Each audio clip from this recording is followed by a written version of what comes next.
All right, I think we're good. Welcome, everyone. Thanks for joining. During today's webinar, we're going to discuss how material security has taken the fear out of phishing response and their approach to building a culture of cybersecurity to help teams identify attempts with confidence. My name is Colby Strong. I'm a CSM here at Tynes, and today we have the opportunity to speak with one of my customers, Chris Long from Material Security. For anyone new to Tynes, Tynes is an automation platform that enables teams to build sophisticated workflows without requiring a programming or coding background. Chris, do you want to give the audience a quick introduction? Yeah, thanks for having me on today, Colby. My name's Chris Long. I'm the Senior Director of Security and Threat Research at Material Security.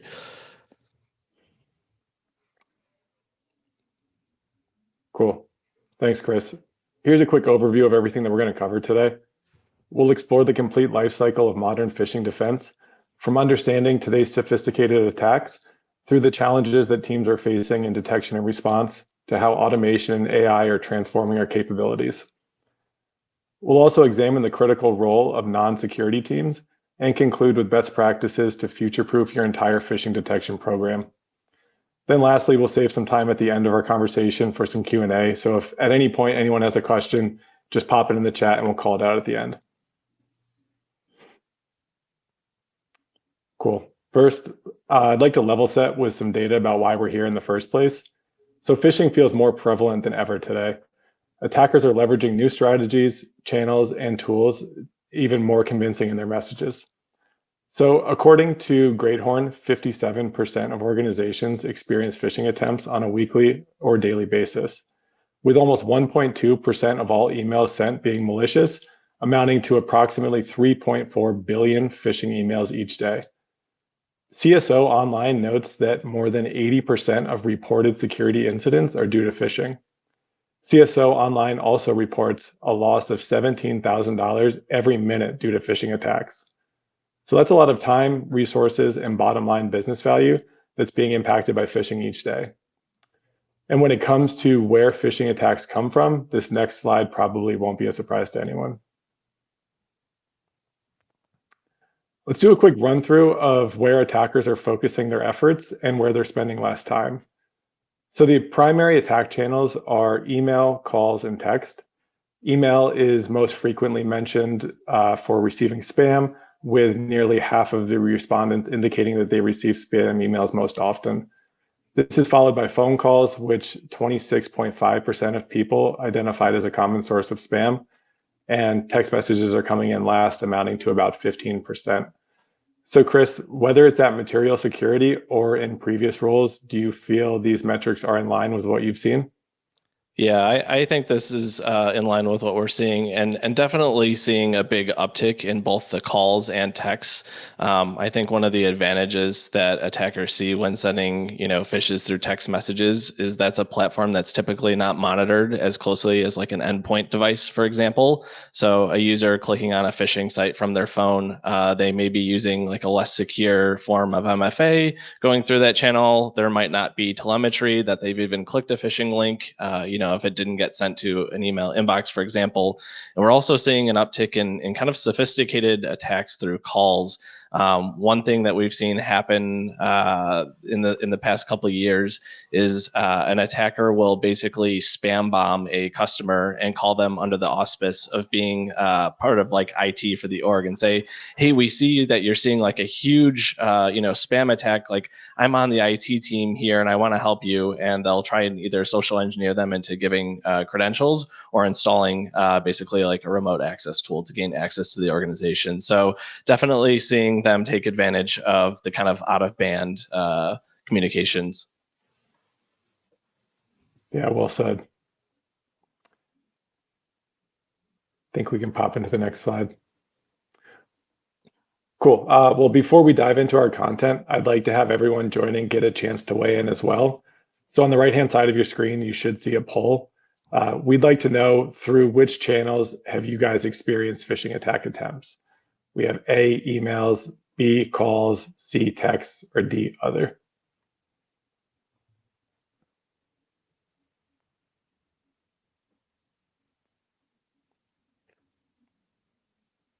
Interesting, we're getting more from texts.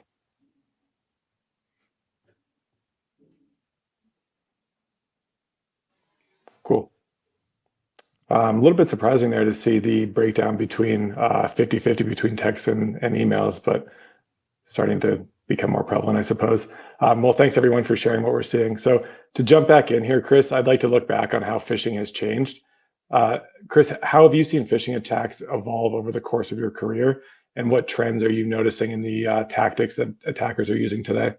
Yeah, I mean, if you kind of think back like the last, I don't know, 10, 15, 20 years, there used to be not a lot of targeting with a lot of the email attacks you saw. It was a lot of spam, frankly. A lot of people building up gigantic mailing lists, trying to figure out which email addresses on those mailing lists were valid and not valid, and basically just like spraying and praying attacks. And I think what we're seeing now is just a little bit more effort in making these attacks more personalized and more targeted. So one of the things that we're seeing is attackers leveraging legitimate, data broker services to collect data. These are firms that, companies use for their marketing teams to basically, get some contact information for sales prospects and things like that. But attackers have realized this is a really rich source of information that they can use to actually find contact information for the people they're trying to reach. So I think a lot of folks have experienced potentially joining a new company, for example, and within the first day or the first few days, getting an email or a text that purports to be from the CEO asking them to, go buy some gift cards, iTunes gift cards or something like that. And so we're definitely seeing that from time to time.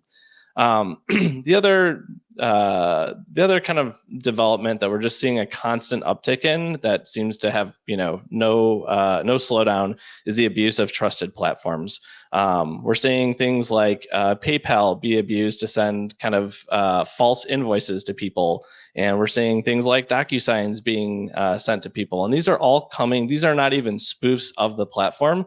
These emails are actually being delivered by the platform itself. So we're just seeing no end to abuse of trusted platforms. If you would have seen the news last week, there was actually an instance in which an attacker found a really convoluted but also very clever way of abusing Google's platform to deliver an email from accounts.google.com, deliver a phishing email that was legitimately DKIM signed and authenticated from Google to victims. And so this is just something that attackers are abusing on a growing basis. And the last, I think, is just that free mail email domains, things like Gmail, Yahoo, etc. They're just a continuous source of attacks, and by our metrics, account for nearly 50% of all email attacks. We can't blanket block Gmail and these free mail services, but certainly I think providers probably need to take a little bit more responsibility. They have the best telemetry and visibility into these abuse patterns, and I think they just need to take a little bit more responsibility on their platforms for preventing this abuse in the first place. Yeah, well said. Well, it sounds like phishing has changed a lot over the years and gotten even more complex with the newer technology nowadays. So with that in mind, Chris, I'm curious, what are some of the biggest challenges that security teams face when addressing phishing threats, and how do you think they can overcome them? Yeah, I mean, I think there's definitely a spectrum when it comes to kind of phishing sophistication and attack sophistication. I think we've all been at the receiving end of a phishing attack that, is full of typos, is very clearly phishing, is some sort of pharmaceutical spam where it's not even clear what the attacker is trying to do in the first place. So, I think that kind of represents the bottom of the barrel, probably represents what would be, zero on this page. Number one might just be a something like an account that has been just like a random free mail account that's been compromised. There's some precedent for that account to be sending email on the internet, but typically it's not particularly sophisticated. Kind of moving up the sophistication chain might be something like using an abused platform like DocuSign, for example. So maybe the attacker has started delivering what appears to be invoices that need to be signed through DocuSign. And kind of from a vendor and detection perspective, it can be a little bit tricky to discern whether the invoice is something that the customer would be expecting or not expecting. So, it gets a little bit hard to start weeding out, what are the legitimate invoice requests that are being sent through DocuSign and what should that customer expect and who are those customers' vendors. and which ones are just clearly, not legitimate. And getting all the way to kind of what we could consider here to be sort of like a unicorn detection that's very tricky to identify often is when a legitimate vendor that a company uses suffers an account takeover compromise, and the attacker is leveraging the account that they've compromised to send emails. So they're typically sending emails to people in that compromised account's address book. They're people that they've communicated with before. They're people that the recipients typically trust. And so this is something that gets really, really tricky to identify if the attacker is, like sophisticated in how they're communicating with the end users. Yeah, leveraging compromised accounts. The unicorn detection sounds like a real handful. So, Chris, are there any other things when it comes to phishing that make detection and response a challenge for security teams? I mean, I think certainly large organizations struggle with kind of phishing, the scale of phishing. When you're an organization that is, tens of thousands of users, I think security teams are just completely inundated with the number of emails that users are reporting to them, the things that their security platforms are detecting. There's just so many challenges that arise. Another thing that we see from time to time is kind of the abuse of tracking links and mass mailers. And one of the side effects, and the reason that attackers love them so much, is the links are obfuscated in such a way that you don't know where the links will lead until they've been visited. And so that presents a challenge from both a link analysis standpoint for us and for analysts kind of trying to review these emails and seeing these links and just not knowing where they're going to go without effectively having to click them or visit them, which gives the attacker a heads up that, hey, somebody has at least opened this email and is reviewing it. So they know that that's a live email address. I think any company that's relying solely on the end users not to click a link or not to make a mistake is kind of playing with fire, essentially. I mean, I think you really just need to put as many protective measures in place that you possibly can, and the most important of those being, strong MFA. Yeah, and you make a great point there that there's a lot of human intervention in phishing detection and response, from the reporter all the way to the summary after the email is deemed malicious or not. Yeah, absolutely. And we kind of see the full spectrum of that with our customers as well, in the sense that we have some customers that kind of treat us as a set it and forget it sort of tool, where they can put us in place and know that they're getting some degrees of protection. And we have some customers that just want to review every single phishing case that comes through. They want to understand what types of things are targeting their end users. They want to do some manual analysis and deeper analysis on the phishing cases that they're seeing. So yeah, kind of depending on what your organization's preferences for triage and analysis, can impact the workload as well. Yeah. So I guess, Chris, from your perspective, what role does automation play in helping security teams stay ahead and combat some of this potential burnout? Yeah, I mean, I think the primary focus of automation when it comes to phishing response is really just like building up as much context and analysis details as possible without, having the analyst have to go to, 14 different tools to kind of collate all this information together, whether it's analyzing the attachments, doing some static analysis, dynamic analysis, visiting links, kind of just providing some analysis of the message and saying, hey, here are the things that were identified as suspicious about this message. If a person has to do all of that work kind of manually, that is an extremely time consuming thing. So I think just bringing all of that information together so that an analyst can either quickly get an overview and say like, yep, I totally agree with this analysis, or hey, I want to just go a little bit deeper here, I think is like the primary role of automation. Yeah, and I want to emphasize the AI piece there because there's this sentiment that AI is going to make attackers more aggressive and more successful with their phishing attempts. Yeah, I don't know that I fully agree with that, actually. I mean, I think it definitely cuts both ways. I think broadly, The way that I've looked at this and thought about this is spell check is something that has existed for like how many decades now at this point, and we still see attackers just kind of constantly misspelling stuff and writing poorly, like emails with poor grammar. The tools have existed for a long time to correct those problems. So if an attacker can't be bothered to use a grammar or a spelling check, I don't know that they're going to be leveraging AI to create these like super impossible to detect emails.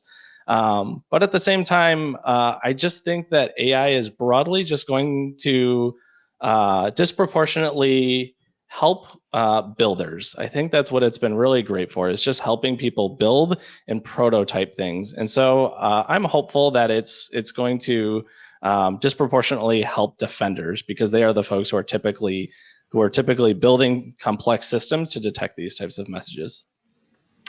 Yeah, couldn't agree more on those points. And I know attackers are leveraging AI is top of mind for a lot of teams today because models are becoming more sophisticated. But yeah, so at this point, we've talked a lot about the negative sides of phishing, from tedious manual analysis to the potential impact a successful attacker can have on a business.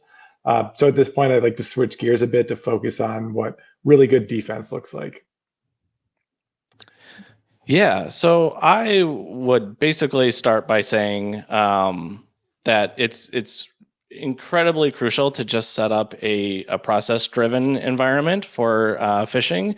I think phishing at this point is not a one-size-fits-all, in the sense that you have kind of different phishing messages with different goals. You have some that are attempting to compromise credentials. You have some that are attempting to perform business email compromise. And so, I think kind of tailoring your response to those types of messages is incredibly important. But also, I think it's equally important to just build up robust protections against things like credential theft and BEC. And some of those are, technical controls, and some of those things are process driven. Yeah, awesome. Thanks for sharing that. Well, something that we've touched on a few times today during this conversation and is core to phishing is the people and setting up your entire organization for success against it. So, Chris, how do you approach educating teams outside of security to recognize and respond to phishing attempts effectively? Yeah, I mean, these kind of represent, I think, my own personal opinions and the way that we've structured our security team at Material. But one thing that I would say, and I think phishing simulations broadly are just pretty controversial across the industry in terms of how much value they bring and how they should be run.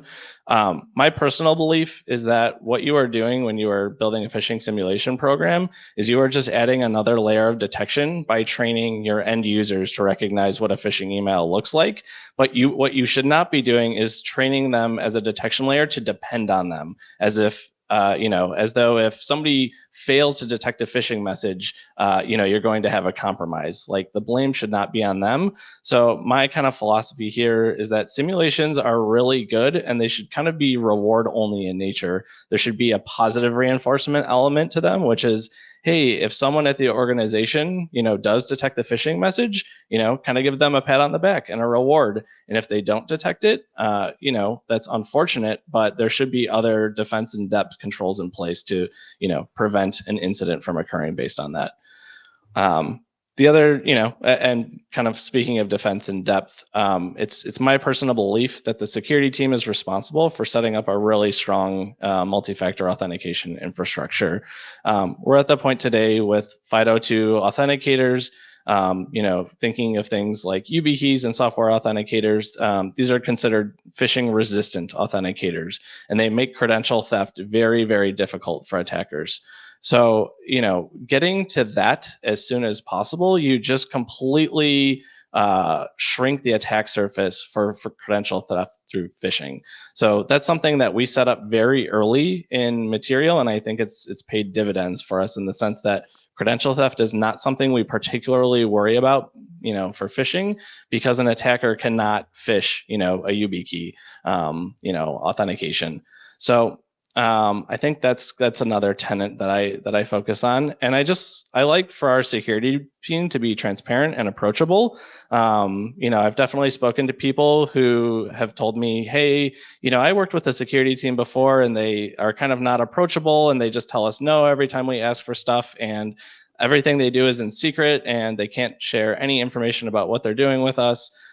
We try to take the opposite approach at Material and be transparent and approachable. If people notice things and they look unusual, we'd much rather investigate and have it be a wild goose chase and be able to say, like, this, we investigated and this turned out to be nothing, but we'd rather have done that investigation and ruled out any potential malicious activity. And I think 4 is just in line with that, which is, providing resources, being transparent about why security teams are doing what they're doing, and, making sure that, if people want to report a phishing email, for example, they know where those should go and how to do those things. And yeah, just over communicating. When people onboard, we have a security specific onboarding. I think people are always curious, are you monitoring all of my keystrokes? Are you monitoring when I'm active on my laptop and not? And during the, security onboarding that we have, we walk people through that, and we explain, here are the tools that we install on your laptops. Here's the reason that those tools are there. Here are the types of things that we're looking for, and here are the types of things that we're not looking for. And so just to be, give people a sense of just kind of build that trust from day one once they join the company. Yeah, well, I love that focus on internal education and awareness and the emphasis that you put on security as a partner and not a blocker. I think we can go to the next slide here. So, Chris, to wrap up our conversation today, I'd love any final takeaways that you have for leaders looking to future-proof their detection and response capabilities and take the fear out of phishing response for the entire organization. Yeah, absolutely. I mean, kind of like I mentioned, just identifying all of the places in your organization that are an entry point and have an authentication, layer to them, ensuring that you're using strong MFA. I think one thing that's, maybe not super widely known or recognized is that not all MFA is created equal. So code-based MFA, can be phished. The attacker will just set up a phishing page that grabs the codes that you put in and replays it towards your authentication endpoint. So, moving from something like code-based MFA or push-based MFA, one thing we've seen there is attackers will just keep sending push requests to the end users. It's called push bombing until somebody finally clicks accept. And so these are things that are not considered phishing resistant. And so getting off things like code and push-based MFA to something a little stronger, which might be a hardware token or software-based MFA, is just, I think, one of the best things you can do, and almost removes credential theft via phishing from the equation entirely. Establishing resilience. I think one of the things that's also really, really important here with regards to something like BEC, we see a lot of things, BEC related emails come through. And one of the tricky things about doing automated analysis on them is they're typically very short, and they often don't have any links in them. And they also don't have any attachments. So you're kind of just left analyzing the raw language of the message. And for organizations that are, getting thousands of invoices a day, it's very easy for these types of messages to just get included in the mix of things that they're going through. And I think having a really strong finance and financial reconciliation process that would identify an outlier email that happened to get included where somebody thought, hey, maybe this is a legitimate invoice we need to pay, making sure that that process is there in your financial department or accounting department, I think is something that organizations should be considering. No phishing solution, as much as we wish we could say it was, is 100%. There's always the potential for things to get through. And so there is always a need to have strong authentication and strong, accounting practices as well.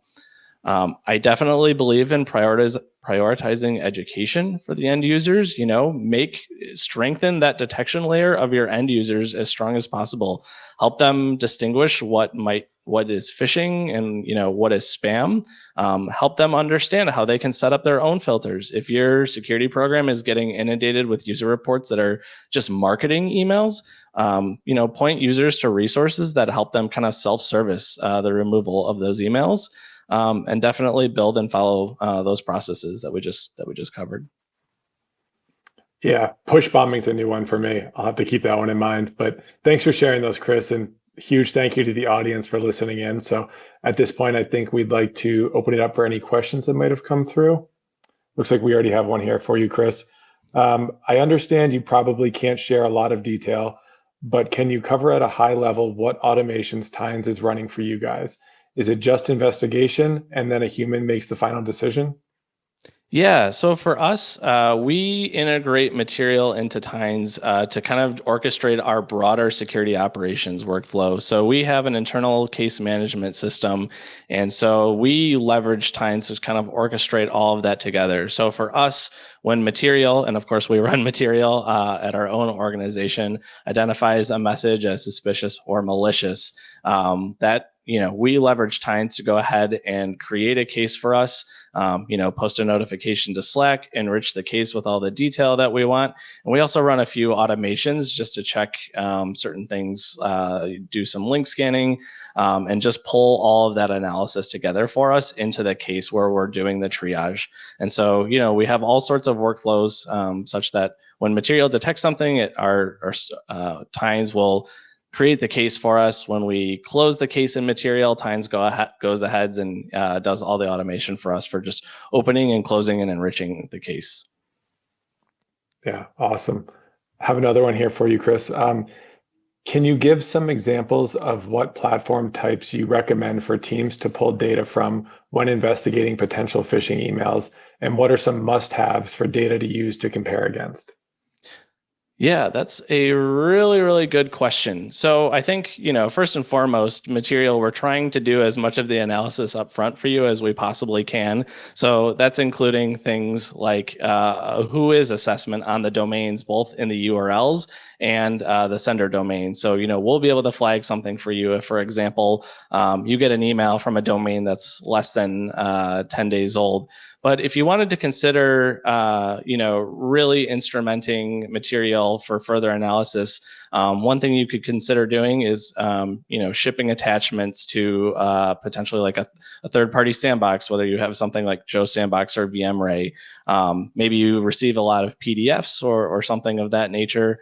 Obviously, if material detects, any sort of anomaly or suspicious content in those things, will alert you natively in the platform. But, kind of if you wanted to go above and beyond, a dynamic analysis platform, some of our customers leverage things like VirusTotal and check attachment hashes just to see if the attachment's been seen before. And I think those are some of like the common use cases we've seen from our customers. But ultimately, we're trying to provide as much of that analysis in the product as we possibly can, so folks don't have to rely on third-party platforms. Gotcha. Yeah, great answer there. Thanks. Another one here. So, Chris, how do you curb the amount of spam reported as phishing? Yeah, that's a great question, and certainly is a challenge that I think a lot of organizations struggle with, especially really, really large ones. I think one of the things that we've seen be successful here is in material, we have something called automated user reports. And so what this is say a user reports a message and it gets classified as spam, whether that's manually through an admin or through our automatic classification system. What you can then do is basically have the auto response give the user that feedback and have the email sent back to the user that says, hey, the message that you reported to us was classified as spam. Here's some ways to identify spam, and here's some ways to kind of self-service and prevent these types of messages from getting delivered to your inbox, whether that's clicking unsubscribe links, which, depending on, we've seen that be abused for further attacks. So maybe that's not something you want to call out, but maybe it's setting up like an Outlook filter. Like, here's a internal documentation page on how to just filter these out yourself. Quite often the security team doesn't want to be responsible for kind of like fine-tuning spam filters all day long. So I think the best thing you can do is kind of just give people the resources that they would need to self-service those types of things. Yeah, great answer. Looks like we have one more, Chris. What extras do you do for VIPs in order to reduce the amount of inbox junk they receive? Yeah, so that's a great question as well, and something maybe I didn't cover that I should have earlier, which is in material in the platform, you can designate certain individuals as VIPs. Certainly, something we've seen an uptick in the past couple of years is attackers just trying to impersonate VIPs in the organization. Obviously, changing the display name on an email account that you register is something that's trivial. It's in Gmail, it's just a setting, and it's something that we see constantly and have certainly seen an uptick in the past couple of years. So that doesn't directly answer the question, but VIP impersonation is something I think that we specialize in terms of detection. So if that's something you're seeing as a challenge, today, definitely let us know. In terms of just VIPs and I think it just really depends. It depends on if they're seeing a lot of spam. It depends on if they're seeing a lot of targeted attacks. I think out of the box, a lot of the stuff that Material offers should be able to flag a lot of that. But we also have the ability to do things to have a feedback mechanism in Material where users can share messages with Material if there's either specific campaigns or types of emails that they're seeing that they would no longer like to receive. Those emails get delivered straight to our threat research team, and our threat research team can craft detections or filters to prevent those from getting delivered in the future. Yeah, great answer. Another one for you here. So a lot of the time, SPF, DKIM, DMARC fails to identify small phishing emails. Is there a way to overcome this? Yeah. So for those who aren't familiar, SPF, DKIM, and DMARC are all part of the, we'll just call it the email authentication suite. And so what we've kind of seen, I would say in like the past 10 years is that when you go ahead and you set up a brand new domain that you want to send email from, you need to set up an SPF record and you need to set up a DKIM record. An SPF record says, hey, here are the servers that are authorized to send email on my behalf. And a DKIM key basically says, hey, this is, cryptological proof that I created this message and it hasn't been modified in transit. Basically today, if you go to set up a domain and you don't have these records set up, you're just going to get your emails rejected. Like many places just will not accept email if they're, either not being DKIM signed or if you don't have a corresponding SPF record. Attackers obviously recognize this as well. If they are not getting their emails delivered because they haven't set up these records, then they're not going to be successful. So of course they're going to realize that they need to do this as well. And many of the services that you can register a domain from, it's like a one-click thing to do today. So basically what I would say here is that mail authentication is sort of like the absolute bottom bar that an attacker needs to kind of incorporate to even have their message delivered in the first place. So I wouldn't necessarily depend on message authentication for fixing like the like targeted attack problem. It's really just for filtering out the absolute bottom of the barrel. Like attacker couldn't be bothered to even set up message authentication thing here. However, what I will say and what we do see constantly is organizations not setting up DMARC for their own domain. And so for those of you who may not know, setting up a DMARC record for your own domain is what prevents an attacker from spoofing your own domain. So if you owned example.com, just as an example here, and you don't set up a DMARC record for that domain, attackers can then send email that appears to be from example.com, both to you and to other recipients. So it's really critical that you have DMARC set up. And not only do we see that some people forget to set up a DMARC record, but some people improperly set up a DMARC record. There are different parameters in the record. And one thing that we see as a really common mistake is there's a parameter in the DMARC record that is a percent parameter. And I think what often happens is people set this to 5. And I think there's a tutorial somewhere on the internet that says, hey, when you're setting up your DMARC record, set it to 5% to start. And what that means is DMARC is only applying to 5% of overall emails and is not going to be particularly effective. And so what we end up seeing is customers have these DMARC records where the percent is left at 5, and they don't understand why they're getting all these email spoofs coming in. So that is my long-winded analysis and advice on mail authentication. No, it's awesome. Thanks for that answer. Got another one here. At the core of phishing is the manipulation of human psychology, abusing goodwill, invoking a sense of urgency. Do you or the team build training on combating this behavior in a corporate setting?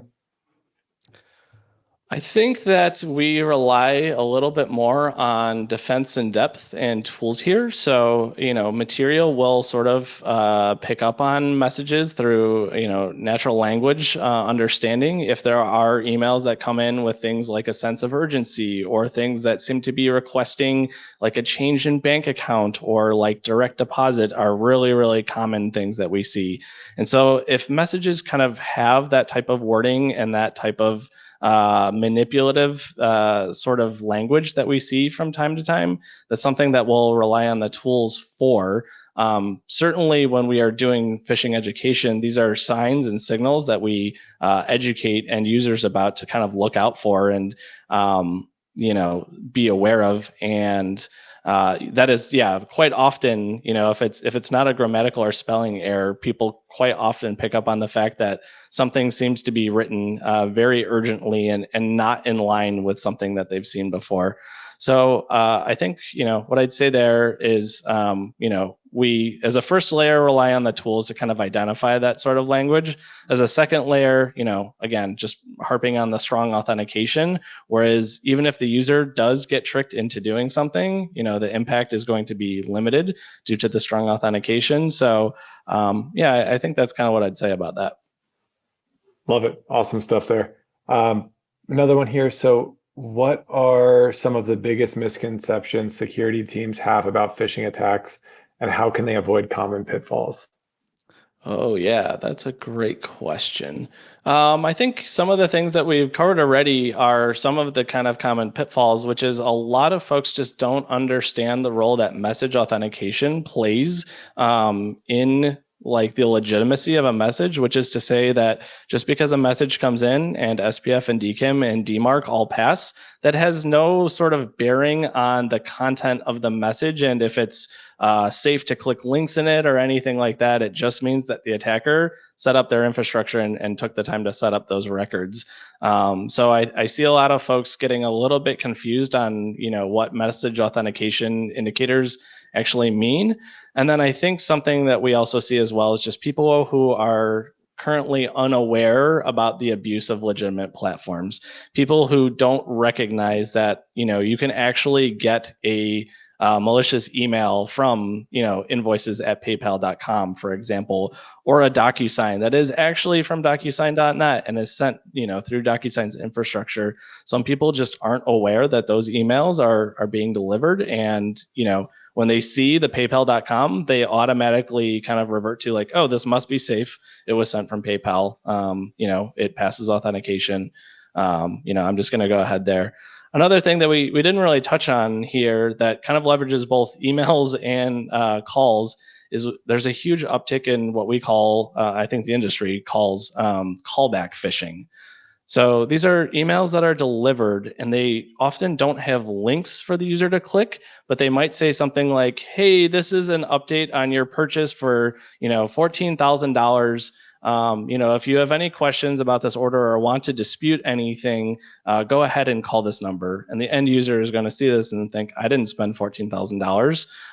And the goal here is obviously for you to call this number and go ahead and try and dispute this as some incorrect charge, when really it's typically leading to either like a premium phone number where you're billed, per minute, or it's just going straight to a scam center.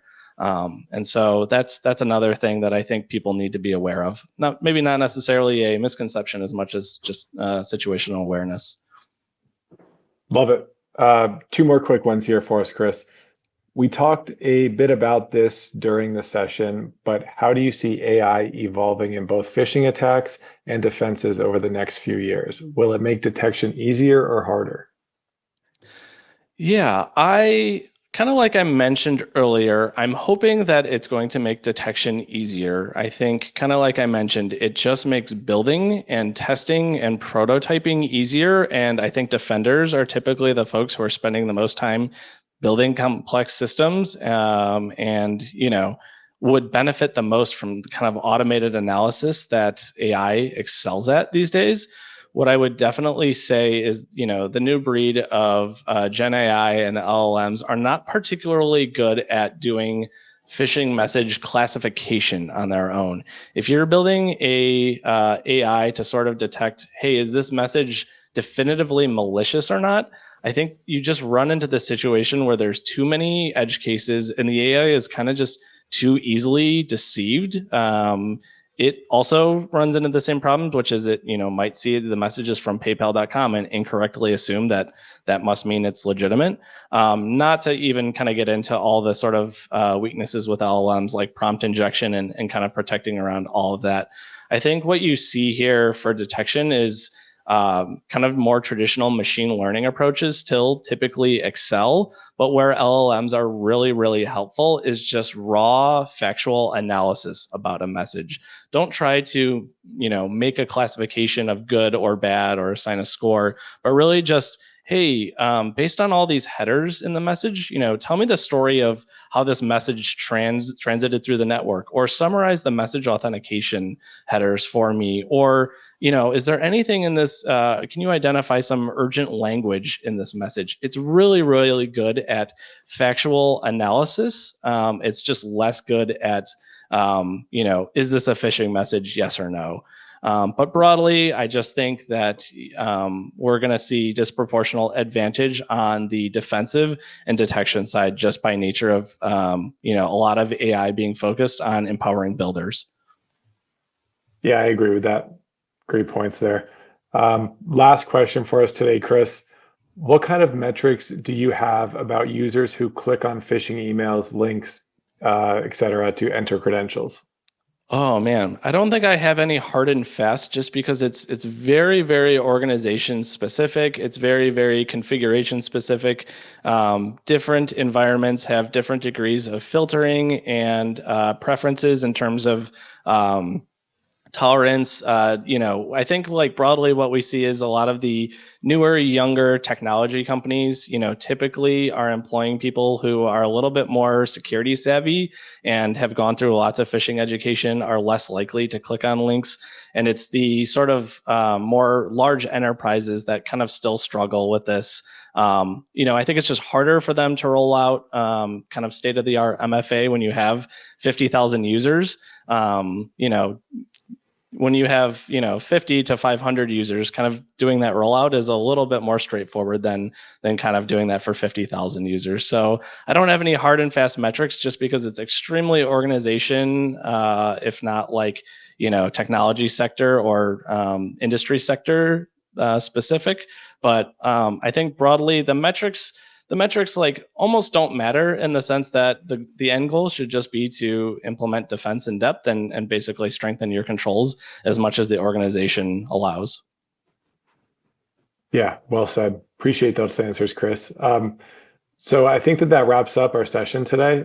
Thank you to everyone who joined and tuned in, and huge thank you to Chris from Material Security for the great conversation.